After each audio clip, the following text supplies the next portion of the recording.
Enzo Recto, kalaban ang katiwalian at kasinungalingan, kakampi sa katotohanan at kabutihan. Tapos may sinasabi din siya, pati si Senator Bong Revilla na damay din. Ganon din ba ang sistema? Sinasabi na ikarga doon sa inyong listahan? Ang instruction po niya, ganito yung obligasyon para kay Senator Jinggoy. So alam nyo na kung paano aatakihin ang programa ng project natin. So lahat po ng ito dahil 25-30% narinig po natin kay Angelo Alcantara. So pwersado po na maging substandard ang proyekto or maging ghost na lang? Nakakasigurado po ako na lahat po ng proyekto sa Bulacan First substandard po. Lahat ng proyekto, particular na ang flood control, tama po ba? Lahat po. Opo, Your Honor. Substandard. Tapos na po ba ito? Hindi pa. Hindi ko po alam sa ngayon, Your Honor. Wala po akong way para ma-monitor po siya. All right. Thank you very much. Mr. Chairman, Go ahead. yes, follow up with the indulgence of Senator Tulfo. Sure. Go ahead. Bryce, sinasabi mo lahat ng proyekto ninyo substandard? Opo, Your Honor, kasi lahat po ito may obligasyon na kailangan itago. Lahat, as in hindi lang flood control. Opo, Your Honor. Hindi po nami-meet ko ano po yung eksaktong nasa plano, Your Honor. So may plano ang DPWH, merong budget yan, pero dahil yung budget pinaghati-hatian ninyo, sa dulo, walang project na maayos na dumaan sa inyo. Wala po. Yan ang testimony mo ngayon. Opo, Your Honor. Sa opisina po namin, Your Honor. At yung hawak mo ulit ay anong mga proyekto, Bryce? Yung hawak nyo ni Alcantara? Meron pong mga flood control structures, meron pong mga building, meron pong mga kalsada. Pati Your classroom, Honor. kasama dyan, no? Kasama po, Your Honor. So lahat yan substandard. Opo, hindi po tumatama sa plano na nakadesign talaga para dito. Meron ba kayong proyekto na walang porsyentuhan? Na maayos, na matino? Meron ba? Wala po, Your Honor. Wala. This is Bulacan o buong Region 3? Hindi ko po masabi yung sa ibang lugar, Your Honor. Ang sinasabi ko po yung sa nasasakupan po namin, wala po talaga, Your Honor. Is it okay, Senator Tulfo? We're suspending the rules on the 5 minutes because kakaunti lang naman tayo rito. So please proceed. Secretary With the Bunoan. provision, of course. Meron Go ko ba ahead, kayong go ahead. komento dito, Secretary Bunoan? Ito, anong years ito, Bryce? Anong years itong pinag-uusapan natin? Anong mga proyekto? Mula po nung dumating si Boss Henry, Which is 2019 po. 2019 to 2025. Up to present po. 6 na taon, walang maayos na proyekto dyan. Wala pong tumama kung ano po yung nakaspecify sa plano. Hindi po na-meet lahat yun. At lahat yan may porsyentuhan. Lahat po, Your Honor. Former Secretary Bunoan, may Excuse masasabi me, ka ba? Excuse me, Senator Bam. Follow up lang, ano? Hindi afterthought ito, ah. Alam mo ito habang nangyayari at the time. Opo, may instruction po lahat to. Aware kayo na talagang substandard. Opo, Your Honor. Hindi ngayon lang, ah. Hindi po ngayon lang, Your Thank Honor. you, Senator Bam. Secretary Bunoan, ano masasabi mo dyan? I don't know what to say, Your Honor. This is the first time that I have heard about all these shenanigans that they're doing actually in this district engineering office. They're supposed to monitor. They have to submit monitoring. In my watch, they're supposed to submit monitoring reports every phase of the work, every phase of the project, Your Honor. And, Sino pong in charge ng monitoring po sa DPWH? At dito po sa Bulacan? the regional office will be the one to monitor, but they will submit. They will be submitting actually Magpangalan kayo, Secretary, kasi ito first time ko ito narinig. We're investigating flood control. Ngayon inaamin lahat ng proyekto, pati classroom, pati hospital, pati tulay, pati kalsada, lahat substandard. No? That's what you're saying, Bryce, no? Yes po, Your Honor. Maisama ko lang po, yung mga street lights po namin, overpriced po lahat yun. Oh, street light, cat's Pero- eye, Opo. lahat na. Walang tumama. Walang tumama, no? Opo. Oh, so ikaw, 'di ba? So kunyari kayo ni Alcantara, kayo yung DE, under kayo kay Bernardo. Nung mga panahon po na yun, opo, Your Honor. Okay, and then si Yusek Bernardo, Secretary Bunoan, siya ba yung in charge ng monitoring niyan? O hindi rin? Iba pa? Iba pa, Your Honor. Sino po? Sa central office, I think it's with ano yung Bureau of Construction, Your Honor. Bureau of Construction. Under a director? Under Under the director, Your Honor.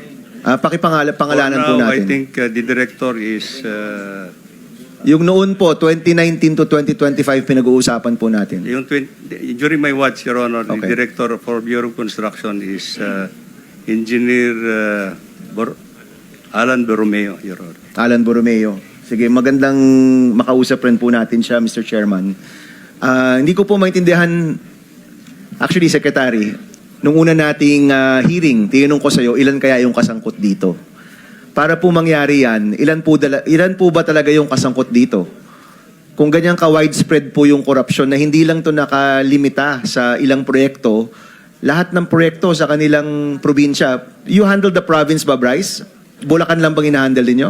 Opo, tatlong district, In Bulacan. tatlong congressional district po sa Bulacan. Sa Bulacan. Opo. Yes, Secretary. Mr. Chair, may I just finish my last 1 minute? Sorry. Yes, Senator Erwin. I'm sorry, All right, Senator Tulfo. No, it's okay, Sen. I understand. But I have one last question for Bryce. So, tama po. Lahat po ng project talaga ninyo, kailangan i-substandard at iba i-goes para maibigay po yung commitment, yung 25% to 30%. Opo, lahat po ng project sa amin may proponent po, may obligasyon pong SOP. When you say proponent, politiko yon. That's how you describe. Opo. Sa politiko galing. So, kailangan magbayad sa politiko ng 25%, 30%. Yes po. Alright. Pero sa yung mga multipurpose building, alam ko po na mga 10% lang po ang obligasyon nun. Meron pa rin, multipurpose. Yes po. Tama po ba pag mga vertical, pag sinabing building, medyo mas mura ang hinihingi kasi mahal ang mga materyales at delikado kumpara sa kalsada, mas malaki ang komisyon pag farm to market, flood control, lalo na flood control, parang tubong lugaw. Correct me if I'm wrong. Tama po yan, Your Honor. Tama. Pag building, school building, hospital, 10% lang ang pwedeng ibigay sa proponent, sa politiko. Tama rin po yan, Your Honor. So, mas malaking pera pag sa mga flood control, mga farm to market. So, tama ho yun. Tama po, Your Honor. Alright, okay. Pero at any time, hindi po ninyo nakausap itong tatlong senador. Mga tao lang po nila. Sino pong senador, Your Honor? I mean, okay, I'm sorry, si Senator, I only have 10 seconds. Si Senator, You can proceed. si Senator JB. I mean, si Jinggoy, I'm so sorry. Senator Jinggoy. Hindi po, Your Honor. Okay. What about si Senator Villanueva? Nakikita ko lang po sa mga gathering like yung mga inauguration po, ganun po. Pero nagkausap, hindi po. Senator Bong Revilla? Hindi rin po, Your Honor. So wala kayong direct contact or chat ng tatlong senador na yan. Pero pag nag-deliver na po ng pera si Senator Engineer Alcantara na po ang nagde-deliver. Opo, pinapadaan po yung pera po na obligasyon daw po para sa mga senator, pinaprepare namin, tapos bibigay po namin kay Boss Henry. Si Boss Henry po ibibigay po kay Boss Robert Bernardo.